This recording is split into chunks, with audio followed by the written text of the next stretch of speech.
আমরা মেয়েরা হচ্ছে জলের মতো, যে পাত্রে রাখি সেই পাত্রে আকার ধারণ করি। একটা মেয়ে এক জায়গা থেকে উঠে এসে আর একটা নতুন সংসারে পড়ে।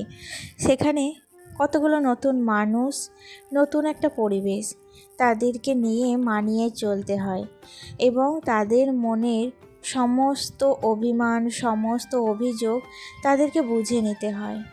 যখন সেই মেয়েটার ঠিকমতো মানিয়ে চলতে পারে না, তখন কিন্তু সেই পরের বাড়ির মেয়েটা তাদের কাছে ভীষণ অপছন্দের হয়ে ওঠে।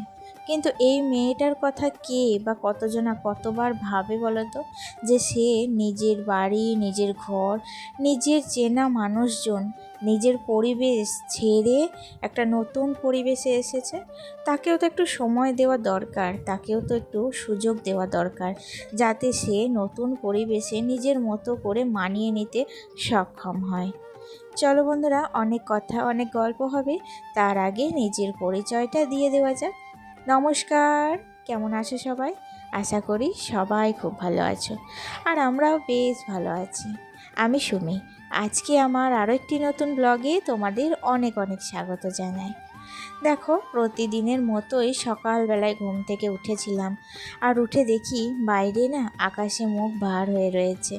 কয়েকটা দিন যা গরম পড়েছিল, এখন কিন্তু মনে হচ্ছে সেই গরমের হাত থেকে একটু হলেও আমরা রেহাই পাবো। আশা করি কি বলো তো, এই সকালবেলাতেই বৃষ্টি শুরু হবে। যাই হোক, সকালবেলায় মেঘ ভার হয়ে থাকলেও বাসি কাপড়ের সাথে বেশ কিছু কাচাকুচিও করেছিলাম, সেগুলো ছাদে কিন্তু মেলে দিয়ে এলাম। আর এখন এসেছি ওপরের রুমটায়। ওপরের রুমটার জানলাটা খুলে দিলাম, বাইরে একটু হাওয়া বইছিল, যাতে বাইরের ফ্রেশ হাওয়া ঘরের মধ্যে ঢুকতে পারে, তাই জানলা দরজাগুলো খুলে দিলাম। তারপর বিছানাটাকে ভালো করে ঝেড়ে নিলাম। আর জানো, এই ওপর গোছাতে আসলে না মোটামুটি আমার 1 থেকে 1.5 ঘন্টা সময় লেগে যায়। বিছানা গোছানো থেকে শুরু করে বাড়ির প্রত্যেকটা আসবাবপত্র, মেঝে সব কিছু কিন্তু পরিষ্কার এবং পরিপাটি একদমই আমার দেখতে ভীষণ ভালো লাগে। আর আমি না যে কাজটাই করি সব সময় নিখুঁত করার চেষ্টা করি, কারণ একবার যে কাজে হাত দিই, দুবার যেন সেই কাজে আমাকে হাত না দিতে হয়। এই রকম কিন্তু একটা চেষ্টা নিয়ে আমি আমার ঘর বাড়িটা পরিষ্কার করে রাখি। আর কি বলো তো, বাইরে না প্রচুর মেঘ উঠেছে। আমি তাই জন্য এই দিককার কাজগুলো তাড়াতাড়ি কমপ্লিট করে নেওয়ার চেষ্টা করছিলাম। দেখলাম মেঘ যতক্ষণ না বৃষ্টি আসছে ততক্ষণ কিন্তু যত তাড়াতাড়ি পারি এই কাজগুলো সেরে নেওয়ার চেষ্টা করছি। বৃষ্টি উঠলে আবার আমাকে ছাদে যেতে হবে, ছাদে যে জামা কাপড়গুলো মেলে দিয়ে এসেছি সেগুলোকে কিন্তু তুলে নিয়ে আসতে হবে। এই হচ্ছে এক সমস্যা। বর্ষাকালে সকালবেলায় বৃষ্টি হলে ভীষণ অসুবিধা হতো জানো তো, জামা কাপড় মেলার। সেগুলো কোথায় মেলবো, কোথায় জল ঝরাবো, এই যে একটা সমস্যা। আর আমাদের বাড়িতে কিন্তু প্রতিদিন জামা কাপড় কাচা হয়, তাই জন্য মেলার জায়গার খুবই অভাব।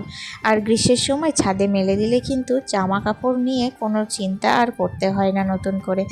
যাই হোক, দেখো তোমাদের সাথে কথা বলতে বলতে আমার কিন্তু বারান্দা থেকে এ ঘর এবং ওই ঘর, দুটো ঘরেরই মেঝে ভালো করে পরিষ্কার করে নিয়েছি। আর এখন দেখো বারান্দার অর্ধেকটা আছে, এদিকটা কিন্তু ভালো করে মুছে নেব। আর আজকে না সিঁড়িগুলো আর মুছবো না, কারণ মেঘলা মেঘলা দিন করছে, তারপর নিচে যাব, রান্না বান্নাও আছে। সকালবেলায় উঠে স্নান কমপ্লিট করেছিলাম। আজকে হচ্ছে জ্যৈষ্ঠ মাসের 2য় মঙ্গলবার, মঙ্গলচণ্ডীর ব্রত আছে। আর জানো তো, কোনো পুজো পার্বণ থাকলে আমি কিন্তু সকালের বাসি কাজ সেরে বাসি কাপড় কাচার সাথে সাথে চানটা করে নিই, তারপর সংসারের অন্যান্য কাজগুলো একটু একটু করে সারতে চেষ্টা করি। দেখো, কথা বলতে বলতে কিন্তু বৃষ্টিও চলে এসেছিলো, আর আমি তো তাড়াহুড়ো করে চলে এসেছি ছাদে। যে কটা রেখেছিলাম জামা কাপড় জলটা ঝরে গিয়েছে, কিন্তু শুকনো হয়নি, এখনও ভিজে রয়েছে। তো এখানে শাড়িটা ভালো করে মেলে দিলাম রেঙিলের মধ্যে, আর তার সাথেও কিন্তু বেশ কিছু জামা কাপড় ছিল। আমাদের বারান্দায় বেশ একটা লম্বা দড়ি টাঙানো আছে, তোমরা হয়তো লক্ষ্য করেছো। তো এই দড়িটা কেন আমি ছিঁড়ি না জানো তো, এই যে এই সময় কিন্তু আমার এই দড়িটা ভীষণ কাজে দেয়। এখানে জল ঝরানো আর জামা কাপড়গুলো ভালো করে সাট করে মেলে দেবো, হাওয়া বাতাসে যদি একটু শুকিয়ে যায়, তাই জন্য। জানো তো, আমাদের মেয়েদের জীবন বড়ই অদ্ভুত। আমরা মেয়েরা যদি ভাগ্য করে জন্মাতে না পারি তাহলে কিন্তু আমাদের জীবনে হাজার দামি বাড়ি দামি গাড়ি থাকলেও জীবনে সুখ কখনো পাওয়া যায় না। অথচ কপালে যদি সুখ লেখা থাকে তাহলে একটা ভাঙা কুঁড়ে ঘর যদি থাকে আর জীবনসঙ্গী যদি ভালো হয় তাহলে সেই কুঁড়ে ঘরেও কিন্তু সুখ শান্তি এবং ভালোবাসা খুঁজে পাওয়া যায়। আমি এমন অনেক অনেক মেয়ে দেখেছি যাদের কপালে না অনেক বড় বড় বাড়ি শ্বশুর বাড়ি আছে, তাদের দামি দামি গাড়ি আছে, কিন্তু তাদের পরিবারে নেই কোনো বিশ্বাস, নেই কোনো ভালোবাসা, নেই কোনো অটুট বন্ধন। যাই হোক, আমি কিন্তু তাদের মধ্যে পড়ি না। আমি নিজের মতো করে আমার সংসারটাকে মানিয়ে নেওয়ার চেষ্টা করি। হয়তো মাঝে মধ্যে মনোমালিন্য হয়, সেটা কোন সংসারেই বা হয় না, তাই না? প্রত্যেকটা সংসারেই মনোমালিন্য কিছু খোটাখুটি লেগেই থাকে। তাই বলে সংসারকে ভালোবাসবো না বা সংসারের মানুষগুলোকে ভালোবাসবো না, এটা কিন্তু আমি কখনোই বিশ্বাস করি না। তাই জন্য আমি সব সময় আমার সংসারে আমার যতটুকু আছে আমার সবটুকু দিয়ে আমি আমার সংসারটাকে নতুন করে সুন্দর করে রাখার চেষ্টা করি।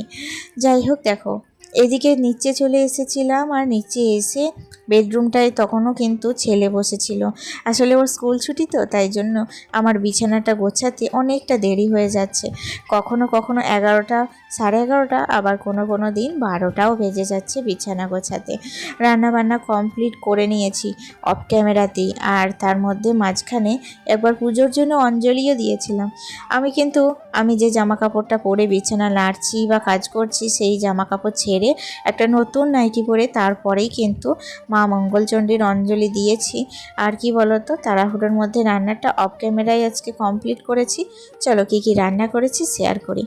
আজকে করেছিলাম ঝিঙে আলু পোস্ত, মটর ঘুগনি, সুজি, তার সাথে আমের চাটনি করেছিলাম, একটা ঢ্যাঁড়সের তরকারি, আর একটু বেগনি ভাজা, আর একটু কাঁচা পোস্ত বাটাও রেখে দিয়েছিলাম।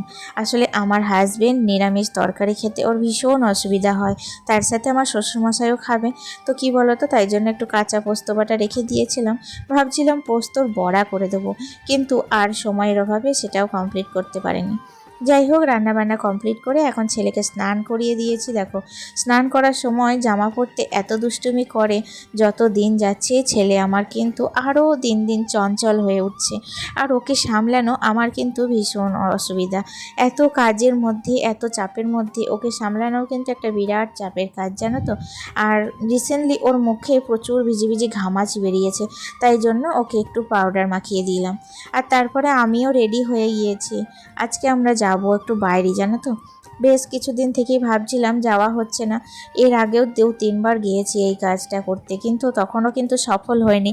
আজকেও জানি না আমরা সফল হতে পারবো কিনা, তবুও যাই।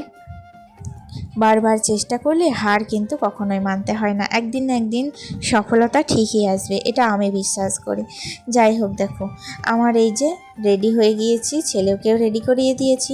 আর এখন দেখো বাইরে বেরিয়ে গিয়েছি। আকাশটা কিন্তু তখনও মেঘলা, সকালে বৃষ্টি পড়ছিল, তারপর বৃষ্টিটা মাঝখানে কিন্তু বন্ধ হয়ে গিয়েছিল। আর যেতে যেতে কি বলতো, অনেকক্ষণ দাঁড়িয়েছিলাম টোটোর জন্য, টোটো পেতে অনেকটা লেট হয়ে গিয়েছিল। তারপর সেই কাজটা সেরে আবার কিন্তু সময়ের মধ্যে বাড়ি চলে এসেছিলাম। আমাদের বাড়ি আসতে মোটামুটি 3টে বেজে গিয়েছিল। তারপর বাড়ি এসে খাওয়া দাওয়া করে একটু শুয়েছিলাম। আর এখন বিকেলবেলায় দেখো, আজকে যেহেতু মঙ্গলচণ্ডীর ব্রত করেছি, তাই পায়ে একটু আলতা পরে নিচ্ছি। এত কাজের চাপে আমার আলতা পরার আর সময়ই হয়ে ওঠে না। আগে কত আলতা পরতাম, কত নিজের শখ পূরণ করতাম। এখন কিন্তু সংসারের কাজের চাপে সময়ের সাথে সাথে সমস্ত শখগুলোও না আস্তে আস্তে কোথাও যেন একটা হারিয়ে যাচ্ছে। তো অনেক দিন পর আজকে আলতা পরে ভীষণ ভালো লাগছিল, তাই ভাবলাম তোমাদের সাথেও একটু শেয়ার করি। আলতা পরলে না পা দুটোর একটা আলাদা রকমই কিন্তু দেখতে লাগে, দেখতে ভীষণ সুন্দর লাগে। তার সাথে একটু পরেছিলাম নেল পালিশ, আর এই নেল পালিশটা দিয়েছিল আমাকে আমার বোন। তো এই নেল পালিশের কালারটা না ভীষণ আনকমন, আর দেখতে কিন্তু ভীষণ সুন্দর। তো যাই হোক বন্ধুরা, ভিডিওর এই পর্যায়ে এসে আজকের ভিডিওটি তোমাদের কেমন লেগেছে অবশ্যই কমেন্টে জানাতে ভুলবে না। ভালো লাগলে একটা ছোট্ট লাইক এবং মিষ্টি কমেন্ট করে যেও এবং পাশে থেকো। আজকে আসি, নেক্সট ব্লগে দেখা হচ্ছে, টাটা।